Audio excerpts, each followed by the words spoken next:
Um, Hello everybody in Dockley's.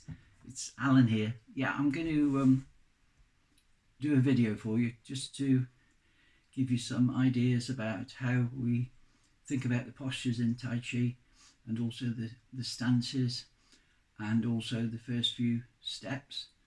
I'll just I'll just go this way a bit, and I'm hoping that you've got a full frame. I can see my feet as well. So talk about the stances or the postures. The first stance, feet together, yeah, and then step shoulder width.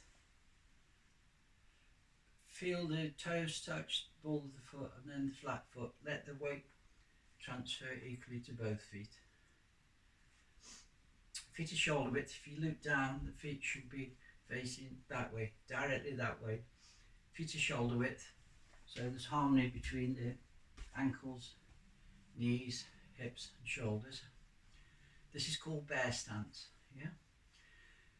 So from bear stance, generally when we do Tai Chi forms, we shift the weight and go into cat stance. Now the way I'm going to do that is put my weight into the right leg. I'm exaggerating a little bit so you can see. Remember, we did this last week. This leg's full, this leg's empty. It's empty in Tai Chi forms because that's going to do something, kick, behind, front, sides, yeah? But in this context, all we're going to do with the weight here is pivot that left foot. That left foot is a 45-degree angle to that direction. So if you look down at the left foot, it should be pointing at a 45-degree angle, yeah? My weight's still here to prove that you should still feel that you can move this foot, that foot's empty. When I start to put weight there into that leg, I then come into cat position. So this is another position in Tai Chi for cat position. Remember, don't just touch the toes. That's ideally the way it should be done, but it can give you cramp. Remember, it's just the ball of the foot. This is cat position. The back leg is at a 45-degree angle. This front leg is in cat position, just the ball of the foot touching the floor. So in fact, most of the weight's in this supporting leg. Now the trick here is from cat position, remember that line, that imaginary line I did with you? You've got to step over that so that when the foot lands, the heel is at shoulder width. That foot should be pointing directly in that direction. So when you put the foot down, you transfer the weight to that leg. And it comes from here, as all the movements do, lower dantian, transferring the weight to that leg. So now most of the weight's in this leg, about 60%. The foot at the back still flat on the floor. Yeah. Now you're going to make another mirror image of what you've done. Sit back again, pivot the foot at the front.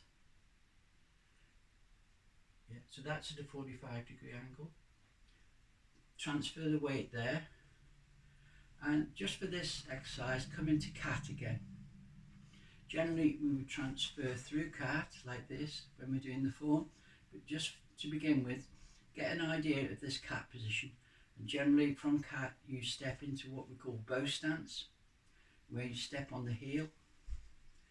So that foot, when it's flat, again, I'm giving my hands on my hips here just to show you the weight's going forward onto that leg. If you notice, my head is pretty much the same height, so I'm not bobbing up and down. Yeah, once you get used to it, it's quite a soft flowing movement. You could think of it as mindful stepping in a way. Put the weight in the right leg, so you can pivot the left foot. As you transfer weight there, come into cat position again. But this time, don't hold it for too long. Step on the heel. When that foot's flat, transfer the weight forward. Okay. Now, if you look down at your feet, at this point, the foot at the front always gives you an indication of the direction. So the foot at the front is pointing directly that way. The other foot should be at an angle.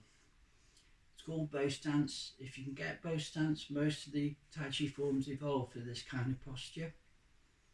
And it's really good if you can keep the feet shoulder width, and remember that phrase I used, the centre line. So can you see here, my hips are about here, that centre line is here. So my right foot is shoulder width, yeah. So when you look down, the feet should be about the same distance either side of that centre line, imaginary centre line. So what I'm going to do with you next week is start the stepping with the movements of the whole body, but it's essential that you just get these kind of basics in place. So this is bow stance, yeah, weights back, pivot that right foot, come through cat, don't hold cat, but you're coming through that centre line, step, heel first. When the foot's flat, you commit to the movement, and remember that little exercise we did where if you want to, that might help because you focused the direction this way, yeah. So just from the side here, I'm going to show you what we're doing next week, stroke the horse's mane. So when I step here, yeah, pivot the right foot, pivot the left foot, step into cat, pick up a ball. The ball, this hand is waist height, this is at chest height. Can you see I'm not lifting the elbow? Shoulder soft, elbow soft. This hand at chest height, this is at waist height. The same steps that we've done from this cat position, step on the heel. When the foot's flat, you commit to the movement, and this is the movement, stroke the horse's mane.